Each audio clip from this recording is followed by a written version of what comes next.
Greetings and welcome to the Cancer Interviews podcast. I'm your host, Bruce Morton. You know, when you and I go in for a routine physical, we expect it to be routine. But for our guest on this episode, what began as a normal physical became unforgettable, and not in a good way. Not only was Kelley Pratt of Birmingham, Alabama, diagnosed with thyroid cancer, but addressing the diagnosis required a massive procedure. And yet, years later, Kelley is here to talk about it. So now it's time to hear her story. Here she is, Kelley Pratt. And Kelley, welcome to Cancer Interviews. Thanks, Bruce. Thanks for having me. I'm sorry, go ahead. Yes, that's very true. It was just a regular physical, normal day.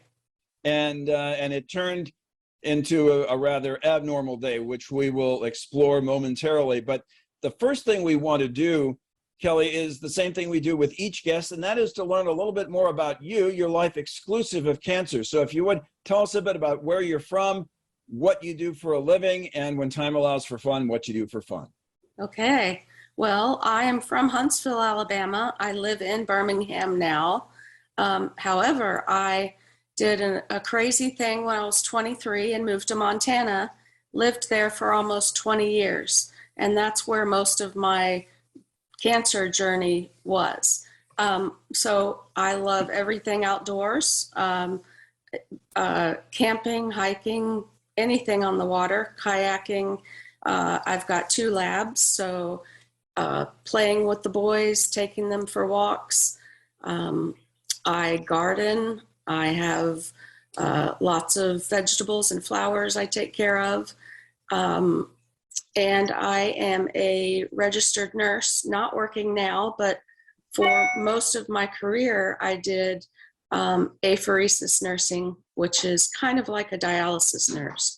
So I've been a nurse for over 20 years.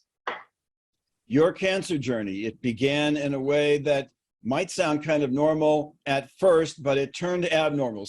Tell us how everything started. Yes, I went in 2004. I went to have just a regular routine physical. I hadn't had one in a couple years, and the doctor was very thorough and palpated my neck, which means he just, felt my neck for lumps and bumps. And he noticed my thyroid was enlarged. The thyroid is a gland that's kind of butterfly shaped in the middle of your throat area. And when it's enlarged, you can really see it. So he noticed that, and when he was feeling around with his fingers, he felt a big nodule, and it actually dislodged. And after he did his exam, I had what was kind of like a golf ball sticking out of the side of my left neck. So that concerned him. He then wanted me to go on and have further testing. So all on that same day, he knew something was wrong, and hey, let's do some more testing to see what's going on. And what did that testing consist of? So from there, he sent me over to do an ultrasound. He wanted me to see an ENT specialist, which is an ear, nose, and throat doctor. But he said, they're going to want to have this ultrasound, so let's go ahead and do it. So I walked over to the ultrasound. I'll never forget laying on the table. I was 32 and I was by myself because it was just a physical. And the ultrasound tech got very quiet and started asking me questions like, have you had any trouble swallowing or coughing, or do you have any hoarseness? And I said, no. She got very quiet and said, let me go get the doctor. So she went and got the doctor. He came back, he got the wand and started looking at my neck through the ultrasound wand and asked all the same questions. And so I think that's the first time I knew this was serious. His question to me was, and this kind of sticks in my mind, was he said, "You're a nurse here, right?" And I said, "Yes," because I currently worked at that hospital. And he said, "I'm not going to sugarcoat this. At your age, this is going to be either lymphoma or thyroid cancer."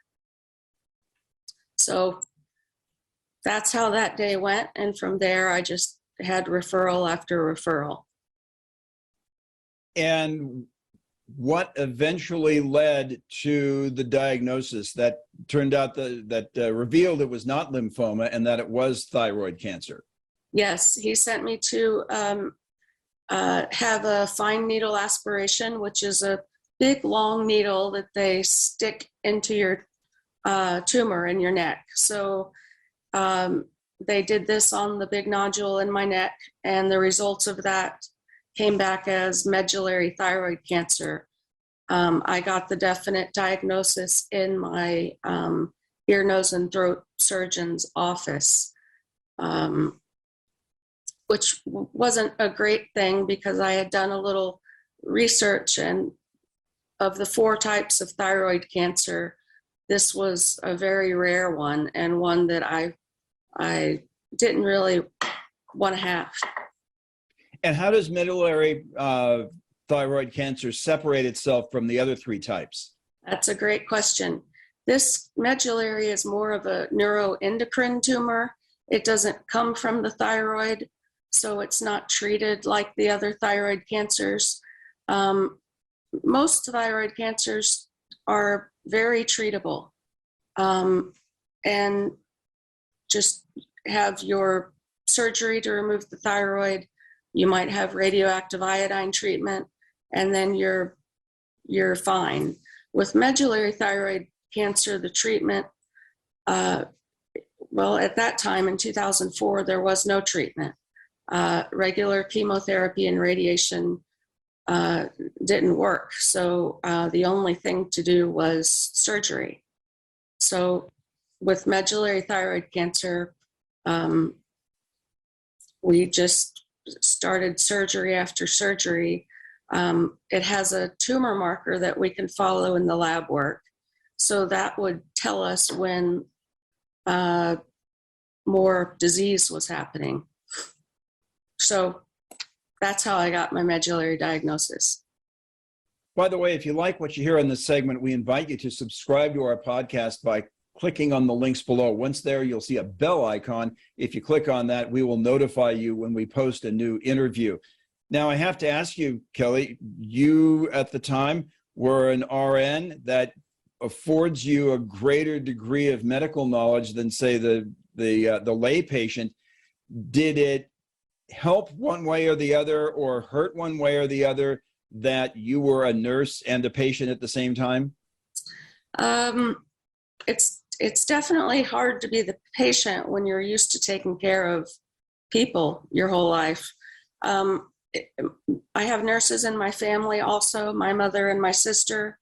So having that kind of background, I knew I needed to do some research and find the best surgeon that could handle this surgery. All the research led me to find a group called Thyca, Thyca, a great support group for all kinds of thyroid cancers, all the guidelines for how you treat, lots of educational materials. That's been a huge support for me. Now, in terms of your diagnosis, you had found out that you had this rare type of thyroid cancer, and that it was going to be tougher to treat than the other types of thyroid cancer. What was your treatment going to consist of? Because it sounds like with this being a more difficult to address type of cancer, that it was going to require more treatment. Yes, surgery. So I was very fortunate that I had a very experienced surgeon in Montana who had seen medullary thyroid cancer. So I did have that first surgery with him alongside a thoracic surgeon to remove the metastasis, the spread in my chest by splitting my sternum. So I had 2 world-class surgeons right there at my fingertips that really saved my life. At that point, it was, I was told it was a 5% chance. No, I'm sorry, 15% chance to live 5 years. And here I am 18 years later, and I really do credit all of this to that fantastic first surgery. And I think I know the answer to this question before I ask it, but I still want to hear it in your words. How important is it to take the steps necessary to make sure you have the best possible care team? With rare cancers, it's the absolutely best thing you can do to lengthen your life. It really is. Many doctors don't know medullary thyroid cancer. If you get that diagnosis and you have a surgeon that does thousands of thyroid surgeries, they don't know how to do a medullary thyroid cancer surgery. It's much more extensive. That's truly our survival. So finding an expert surgeon is the best thing you can do. Now, Montana is a big state. Did you have to travel a long way to find the right surgeon? And did this require, over the course of your treatment, numerous commutes? Actually, no, I was very fortunate. My expert surgeon was right there in my hometown of Missoula, Montana. He had moved his family from a larger city to raise his family in a smaller community. And he had operated on many, many medullary patients. He had taught fellows and residents medullary thyroid cancer, and I was luckily in great hands. Now, the procedure itself, because you had mentioned metastases going on, this was not just on your thyroid. You mentioned your sternum being split just from, for lack of a better way of putting it, top to bottom. Where did the procedure take place within your body? Neck and chest. So I have a scar that runs from one side of my neck to the other. And then from that bottom of my neck down my sternum. So they did total thyroidectomy, which means they take the whole thyroid, and then bilateral neck dissection, which means they take out all the lymph nodes they see in both sides of my neck and my central neck.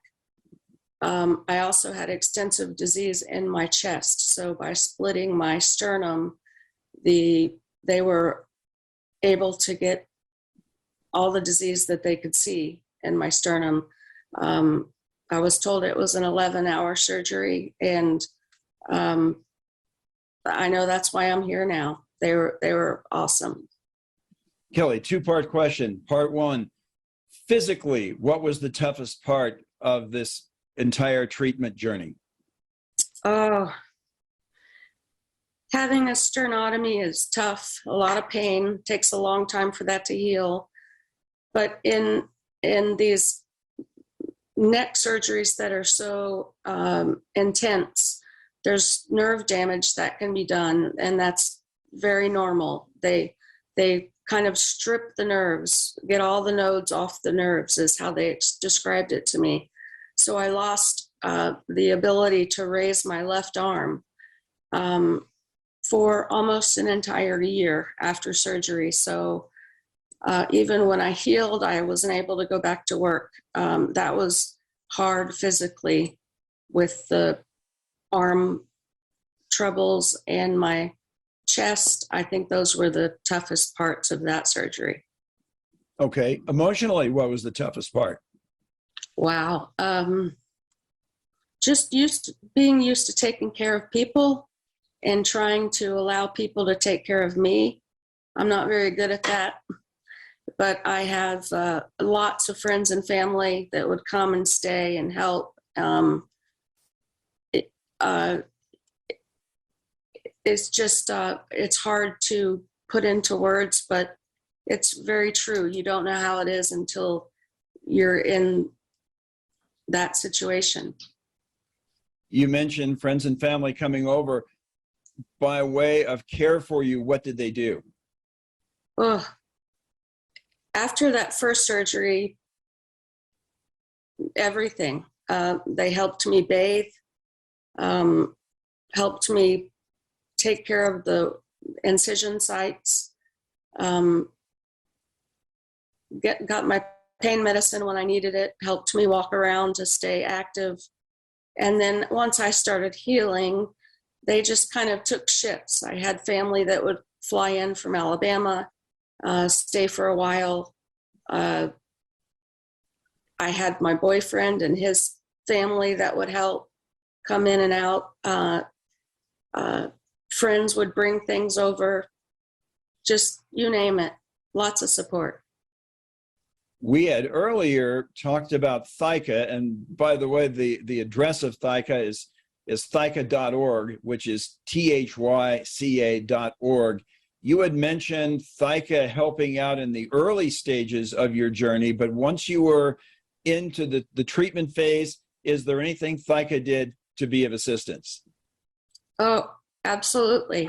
I found their support group. They have different support groups for each different kind of thyroid cancer. So with medullary thyroid cancer, it's so rare. It's only 2 to 3% of all thyroid cancers. So meeting another person with medullary thyroid cancer anywhere close to you is usually not an option. So having a big support of other medullary patients and their caregivers was huge, helping to know that what I'm doing was correct and I'm on the right track. They got me in touch with the guidelines of everything that my doctors should be doing. Just yearly conferences that we could go to, and I went to my first one about 6 months after my surgery. Huge amount of information, expert surgeons, any treatment that they were thinking of, clinical trials coming up, and then just the support of meeting another medullary, we call each other medis, face to face. There's nothing like it. And I, to this day, 18 years later, I'm in contact with several of them every single day. Kelley, it sounds like you had experienced some things along the way that were trending in a good direction. When did you sense that your journey was taking a turn for the better? I guess when I could get back to work. Everything seemed to be stable. We just watched my labs and I was feeling better, got back to work, got back into my groove. I wasn't really able to do all of the things I liked to do before just because of pain or fatigue, but getting back into a groove of work and going out with friends and going camping, things like that.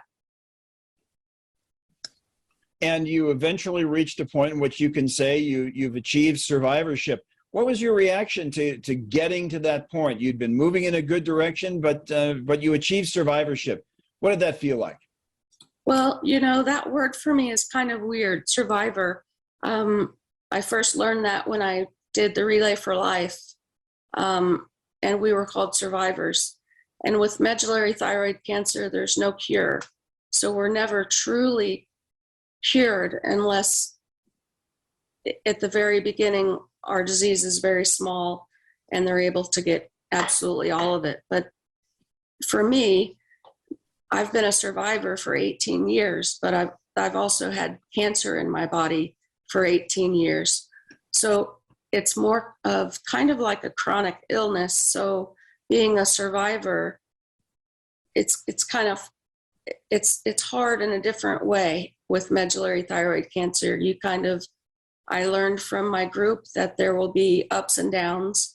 You'll go for a long time without anything and then notice that your labs might trend and you might need further treatment. Our guest is Kelley Pratt of Birmingham, Alabama. She's telling us about her journey with medullary thyroid cancer. And to some degree, Kelley, you've answered this question, but perhaps if you would answer it in full, these days, physically, how close are you to 100%?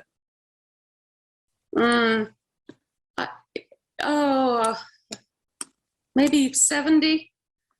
I can still do everything for myself. I get around. I do all the fun things. I'm just not quite as active as I used to be with long hikes or things like that, but doing pretty well.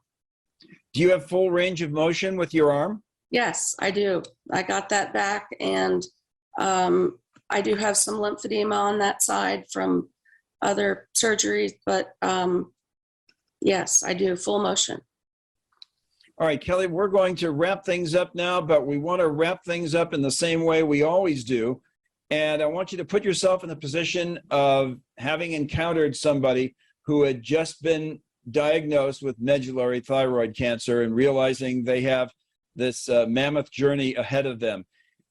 If you had a message for this person, which I'm sure you would, and there's one thing that stands out above all others, one point you really want to drive home to that person, what would it be? First, I would say to take a deep breath. It's going to be okay. Next, I would say, please get to an expert team that knows medullary thyroid cancer. Get the guidelines from thyca.org. They're developed by the doctors. Follow those, and it's going to be okay. And again, thyca.org is thyca.org. Kelley, thank you so much for sharing a story, and we're glad to hear it, and we're glad that you're here to tell it.